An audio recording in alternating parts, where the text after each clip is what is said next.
The League of Minnesota Cities is honoring St. Peter as one of its 2026 Cities of Excellence for a program that helps make businesses more accessible. The city's Central Business District Accessibility Enhancement Program is funded through interest from the city's revolving loan program to help make accessibility improvements more affordable for local businesses. The League hopes the award can put a spotlight on the model so other cities can create similar programs with a sustainable fundraising model that isn't tied to tax dollars.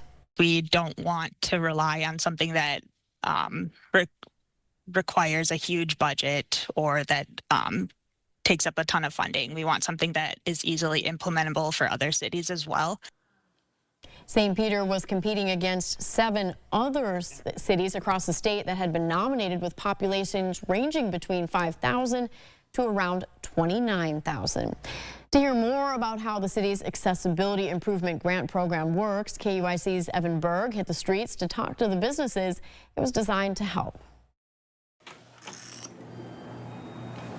For the past 6 years, the city of St. Peter has been making it a priority to help fund accessibility improvements for businesses throughout the community.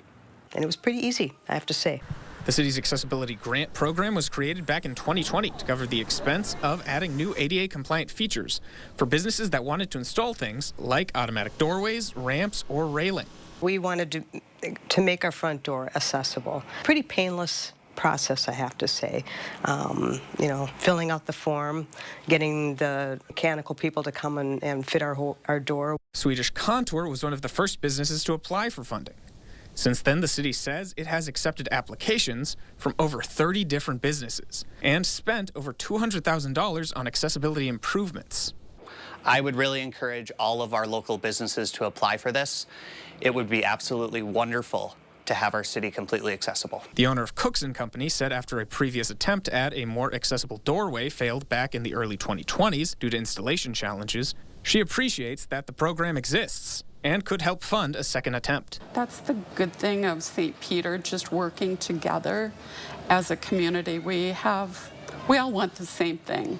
She hopes the program could also help her other business, Contents Gift and Home, install an accessible ramp for its parking lot entrance, which could cost between $12,000 to $15,000. And most of these businesses are locally owned, they're small businesses, and to come up with $5,000 to $15,000 is very cumbersome.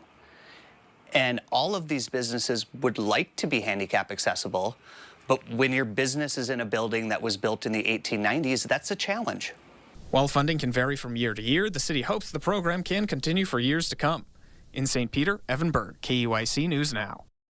The city says that applications for businesses that want to use its accessibility grant program are usually due by the end of April each year. Eligible projects must be $20,000 or less and cannot take more than a year to complete.